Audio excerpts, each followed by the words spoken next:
Hey guys, welcome to Outlaw Edge.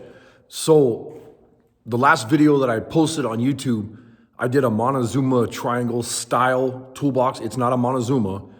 The Montezuma toolboxes are, they're pricey, but they're really cool. But I was looking at some of them and there was a couple different ways I wanted to do, a toolbox if I had it. So I decided, I wanted a Montezuma style toolbox for my truck, which is this truck here, and this is Convict, and it's on the lift right now, trying to get it finished up. And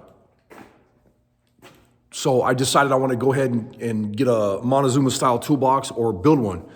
And instead of buying one, I thought it'd be more fun to just build one. And I had all the sheet metal here, and the welders and the metal brakes and all that stuff. And in that last video, I showed all the stuff, building it. But I didn't show the actual finished product because, it wasn't in primer yet. It wasn't in paint and whatever. And the truck is in patina. Everybody that's watched the videos, you guys know how the truck looks. It's in patina and whatever. And I'll go ahead and switch the camera around. So anyways, the truck is in patina. It's all dirty right now and whatever, but I didn't want something that was all shiny and pretty. If I was gonna drive around a shop truck, I wanted something that was kind of neat looking, And so we started building this truck and put it on a 3/4 ton frame and new motor, transfer case, all that good stuff. And did the paint work and everything on it. Started building the flatbed. You guys have watched the videos. I don't want this to be a long drawn out video, but anyways, right here, in the last video I was talking about, I wanted to build a toolbox for that corner. And the reason I chose the Montezuma style or the triangle style toolbox is I didn't want a square toolbox on there on the side. I wanted it to be like at an angle. So I'll go ahead and show you what I came up with after it was finished, after it was all painted and whatever. And this is how it turned out. I have had so many people ask me if I would show the toolbox kind of up close and what it looked like and all kinds of questions. And so obviously, people like it, I guess. And I'll explain, like I did in the short video I did, I'll explain what I did here for the paint work and stuff. And all that is I primered it. I put it in like an epoxy or actually this is a sealer. And then I put the gunmetal gray over the top of that. But before I did any of that, I painted this skull cutout. I painted that red. So when I sanded down to it, this turned red.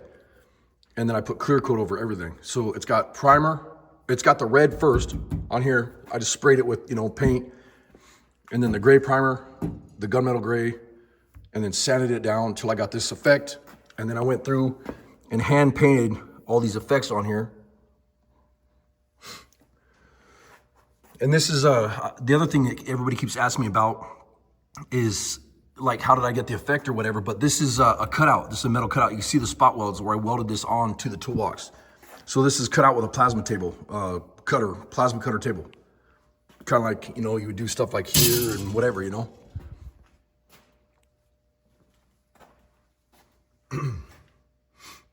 it's real shiny. It's got the patina on it, but at the same time, it's like, it's got a lot of coats of clear coat on it. So I'll go ahead and open it up and show you what we got. All the storage that's in this thing.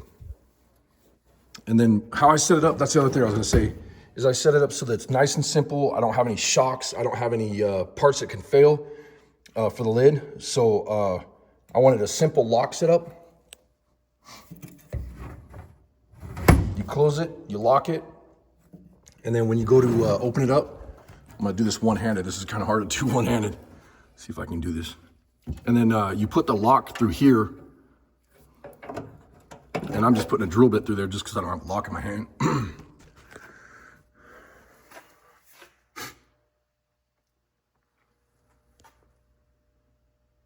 And I painted the inside all shiny and nice too, because eventually I want to put stickers and stuff in here. So, I'd like it to look good. Excuse me.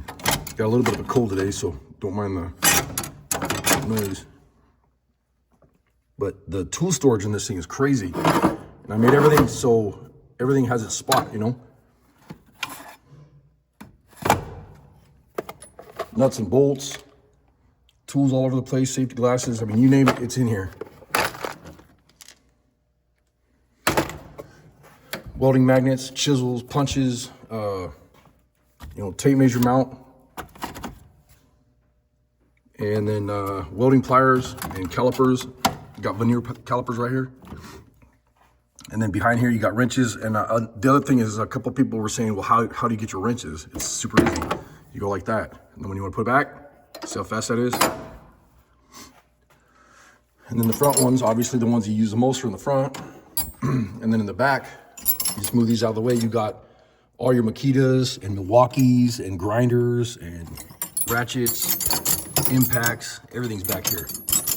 And this is going on a service truck that, you would, it's not like a normal toolbox where when you go to grab a tool in a normal toolbox, you walk over, you grab the toolbox, and, if you're holding a part in your left hand, you still got to take this out, sit it down, then close the drawer. And the other thing on a service box is, or a service truck, is when you have a toolbox like this with drawers and you come up to a job site or something and you unlock the drawers, if your truck is leaning or anything like that, all your drawers come open, and they all boom. And that could be dangerous. So, obviously the toolbox wouldn't fall off because you'd have it bolted down, which there's holes on all four corners has holes in this, so it's gonna bolt down. But it was a simple project. It was a lot of fun, and I can't believe all the comments and questions and just the interest in this. And so I guess we are gonna start building these for, I don't wanna say customers or clients, but friends and family and whatever. Obviously we'll charge people for it, but I gotta come up with a price, but we are gonna set it up so they will be modular. One of the things that the Montezumas had is their screwdrivers were always right here. And when you put the screwdrivers through here, you lost all that room right there for the impacts and whatever you wanted to work with, because the shank of the screwdriver will be going down there. Well, I made it so that they're in the back. I thought that was a lot better. That's, my design, so do whatever the heck I want to do with it, there's room for WD-40 or blaster or whatever you want to put in here, sockets. And the other thing too, being that it's a magnetic or a metal, you got your magnetic socket holders. You just slap them in there, and like these guys right here. This is magnetic. All the socket holders just slap in there, and you guys have all seen like these magnets like they have at Harbor Freight and stuff. It wouldn't be anything, it wouldn't be nothing to just bolt some of those in there or rivet them in so you can put your sockets on those, because those are strong magnets. And then if a guy wanted to put them here or wherever. And then the other thing I like too is this flat spot on the top of the toolbox is really cool. So you can slap your magnet deals up here, when you're in the back of the truck and whatever, or on the side of the toolbox, whatever. I don't know. I thought it turned out pretty cool. If you guys liked the video, leave the comments down below if you have any questions. Appreciate you watching. Everybody was asking what gauge was the sheet metal that I used. Excuse me.